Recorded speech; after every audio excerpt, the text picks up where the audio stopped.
This happened to me many years ago, yet it continues to have an impact on me even to this day.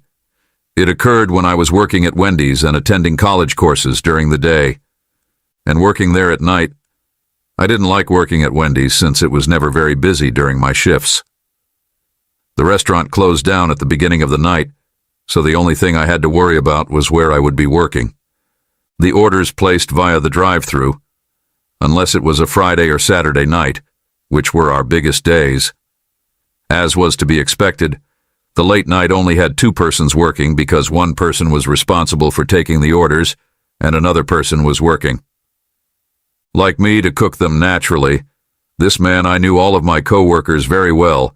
Since they were the only ones I could chat to during my leisure, I was cool with all of them, with the exception of this one guy called Dylan. This man was a horrible-looking oddball. He had hair that looked like Rick from Rick and Morty, and he didn't seem to care about cleanliness either. He gave me the shivers every time I saw him, and I knew that my shift was about to begin. I would say that he was really into me, but it's more like he was dying to get into the pants of every lady he came on to. It was going to be terrible every time he was my colleague for the night. I would say that he was highly into me. With each and every woman that he took over orders from in the drive-thru, it was a little bit hilarious to see him be shut down 99% of the time, but it wasn't so funny knowing that I was the next person he had to deal with. He honestly had no idea what he was doing. Sense of limits or empathy, and he just saw women as objects. He asked me out 1,000,000 times, and I turned him down each and every time. However, the guy always thought there was a chance that I would change my mind. Dylan began becoming more brazen and started asking that we have quickies at work, which he would attempt. This was due to the fact that he never stopped hitting on me. Things only grew worse the longer I worked at Wendy's. In an effort to persuade me to sleep with him on numerous occasions during the night, he proposed a new location each time, such as the bathroom, the refrigerator, or the kitchen. Additionally, he attempted to convince me to do it correctly on a few occasions. Under the drive-thru window, I attempted to be more stern and tell him that it was never going to happen, but it seemed as like I could never get it through his brain that I didn't like him. I even pondered filing a complaint, him to the manager after each and every night that I worked with him, but I never did because I was too afraid of how he would respond. The only thing that could be worse than someone being creepy toward me was someone being angry at me. Dylan was absolutely atrocious with his approaches that night, and he knew that I was a cautious person, and he was taking full advantage of that fact. This continued on like this for a number of months until I finally had enough of it. At one point during the shift, he walked over to the grill and attempted to grasp my hand while repeating one of his typical pickup lines. I promptly swatted his hand, since he was aware that I had not informed anyone about anything he had done. I was about to hit him in the face with the spatula, but I restrained myself and yelled at him, "Don't touch me! Just leave me alone, God! You're such a creep! Wow, someone's a little spicy!" I then told him to leave me alone. Tonight the dish was hot, similar to the spicy chicken sandwich, but I think you taste better. Darling Dylan shrugged it off after seeing a customer walk up to the intercom, so we went back to the window a few of times. As the hours passed and Dylan remained strangely quiet, I began to believe that I had finally accomplished what I had set out to do. I had finally gotten Dylan off my back. Gone were the days when I had to hide from him in the toilet, fearing what had happened. I recognized that I was short on certain items that I would surely need to get through the remainder of my shift, so I went into the bathroom. When there was no work to occupy him later than midnight, we had some leisure. I came to the conclusion that I needed to acquire some things. Cooler to acquire some stuff. I was crouching down with my back to the door, hunting for the correct item, when I heard the door open and shut. Music again. I paused for a while as I was honestly trying to find what I was looking for. Bricks, my heart started pounding quickly. I didn't want to look around. I knew it had to be Dylan. I then gently twisted my head around and saw Dylan standing over me, his face deranged like a doll. I knew it had to be Dylan. I have been waiting for this for a very long time, so I will make it short. He pinned me to the floor while I yelled for him. "What are you doing here? You should go back to the window and calm out, sweetie. I've been waiting for this for a very long time. Please assist me in getting him off of me." After a few seconds of absolute dread, I was able to kick and scream and battle my way out of his hands. I was able to strike him in a weak location to get him to release his grip on me. Gone, Dylan broke through the door of the cooler and ran to the customers who were waiting in line for assistance. They phoned the police, and Dylan was eventually detained. He continued to insist that everything was a mistake and that everything was completely normal. Was voluntary, but there were quite a few things that made it clear to the police that he was lying. The most important of them was the fact that he had concealed the camera in the cooler by covering it with a box. Other elements included a few other things. Other cameras in the building. He was apparently really anticipating what he did to me. I was fortunate enough that it didn't go as far as he might have. However, I still feel the scars from that horrible night. The narrative was based on a horrifying event that occurred at Wendy's, when an employee was detained following a violent argument with a female coworker that took place inside the cooler of the fast food restaurant. According to the allegations, the event took place on a Sunday morning in Pompano Beach, Florida. A male called Tressel Huffman, who was 25 years old at the time, followed the lady into a cooler and then attempted to force himself on her as she was attempting to escape. To push him off, the event finally came to an end when the suspect failed to get it up. The female worker was then able to break free, and she went across the street and phoned the police after evaluating the situation further. According to the security tape, the authorities said that they saw Huffman placing a box in front of the camera that was facing the cooler. The manager of the facility informed the police that all of the staff are present. Huffman was contradictory in his interview with the police and claimed that the contact was consensual. Huffman was eventually found guilty of violating the warrant, which states that obstructing cameras is a violation of the law. In addition to being charged with the assault, he was also brought into custody and charged with abduction, false detention, and battery. He is now being detained without the ability to music. My days began off very busy when I worked the night shift at Wendy's, but they usually slowed down after some time around midnight when we closed the store. This occurred back when I was working the night shift. I would normally spend the final couple of hours of the shift to clean up before closing, but I would frequently accomplish all I needed to do fairly quickly. I would move to the drive-thru exclusively, which is often relatively empty. My co-workers are all the same, so nobody gets in trouble. Nothing exciting ever occurs late at night, so it becomes pretty monotonous. I slacked off a lot on my phone since I wasn't paying attention to what I was doing. As was customary, it had been 10 minutes since anybody had placed an order for food.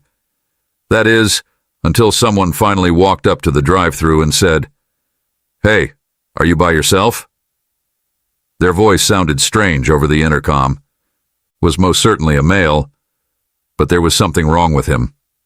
Instead of immediately placing an order, he inquired as to whether or not anybody inside was having a birthday. I, however, chose not to respond to his inquiry and instead questioned him once again. Whatever it was that he wanted to order, my shift was nearly finished, and I didn't feel like taking his order, much alone having any kind of discussion with him. Unfortunately, the man wouldn't stop no matter what I said to him. Put it out of your mind and go right to the point. He continued asking about birthdays, and I kept saying no over and over again. However, that wasn't the end of it. The man then inquired whether anybody inside knew anyone else who was celebrating their birthday today.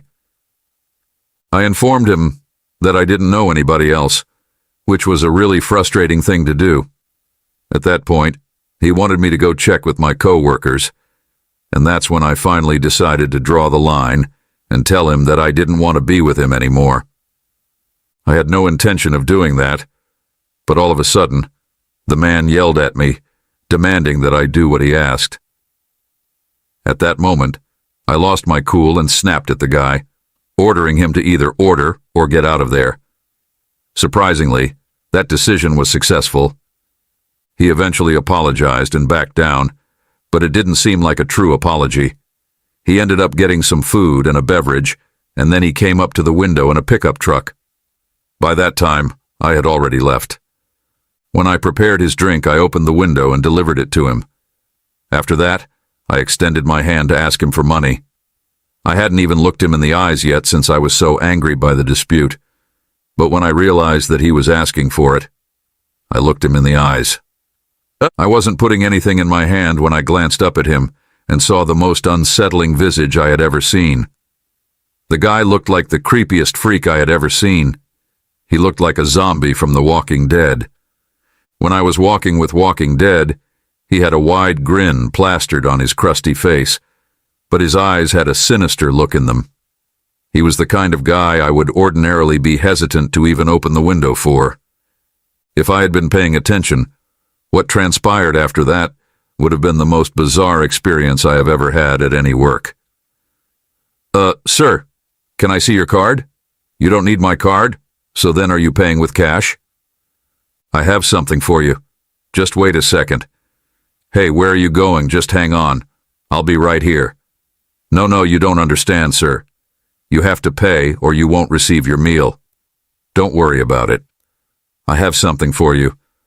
Listen, I don't know what you're buying, but if it needs to fit in the back of a truck, you can't purchase a Baconator with it. What the heck is he doing? Trust me, you're not going to be able to get a Baconator with that.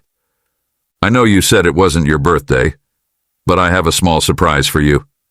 Keep back, because there's an alligator attempting to eat. I know you're going to enjoy this. I'm going to transform this alligator into Crocs and kick the sawball out of you with it.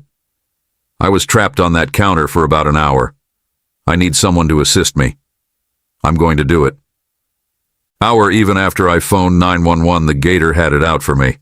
I knew that if I dangled my foot for even a second, I wouldn't have it anymore when they came. The police didn't want to deal with the situation as it was. Creature, so animal control was called in to help. They were ultimately successful in capturing the gator and taking it away, which brought an end to the drama. The police utilized the surveillance tape to locate the individual who had thrown the gator. And arrested him. He told them that he was simply playing a joke and thought it was amusing, but nobody agreed with him, for obvious reasons. In my dreams, I came dangerously close to having my face bitten off. This narrative was inspired by a horrific occurrence that occurred with a guy called Joshua, who was 24 years old at the time. Ever since that night, I have never been fortunate enough to escape from the alligator in time. After throwing a 3.5-ton alligator through the drive-through glass of a Wendy's restaurant in Palm Beach County, James was taken into custody and charged with assault with a dangerous weapon. In addition, he is charged with. According to the records of the prison, he was freed on bond of $66,000 after being charged with petty theft and unlawfully holding an alligator. He was also ordered to have no contact with animals, as stated in the report that a wildlife officer wrote.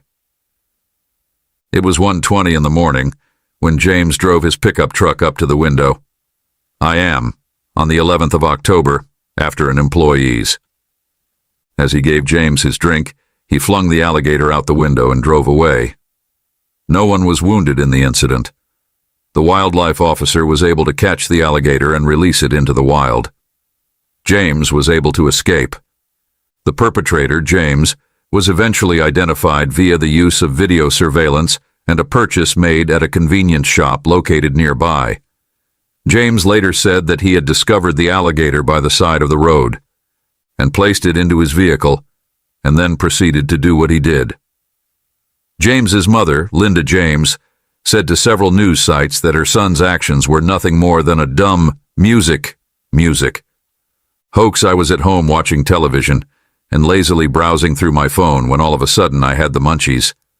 I was really hungry and didn't have anything to eat, but that's when I realized that I had a snack.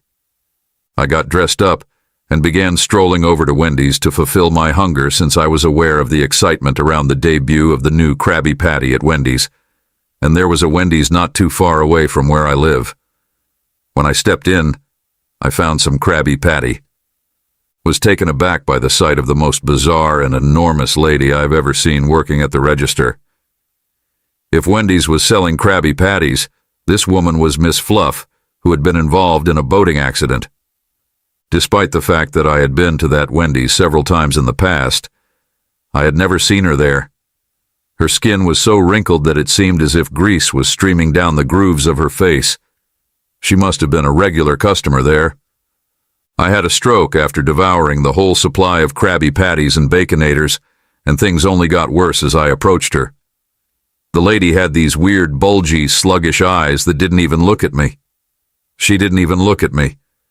Me and her grin were entirely crooked, and she seemed to be dead, as if she were an elderly person suffering from dementia who had walked off and been struck by a vehicle.